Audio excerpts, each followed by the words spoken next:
manager level. Is that exciting, guys? Yeah. So what do you do now? And by the way, if you do that within your first 45 days, you're going to earn a $500 bonus. Yeah.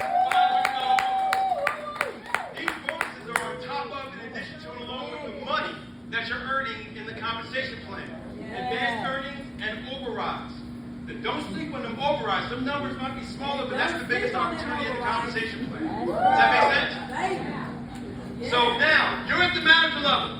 Everybody say, I'm a manager. I'm a manager. You're a manager at this level. What do you do now once you get to manager?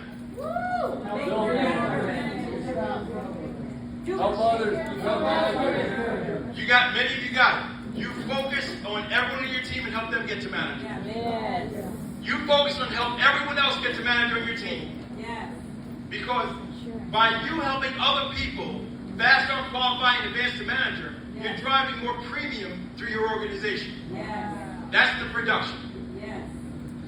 By driving premium for your team, by helping everyone get to manager, because everyone's focused on this. 1, 2, 3, 1, 2, 3, 1, 2, 3. Keep it that simple. Right. Is that right, guys? Yeah. By everybody focusing on this and you helping other people get this, the production and the premium is going to automatically help you advance to the higher levels of the compensation plan.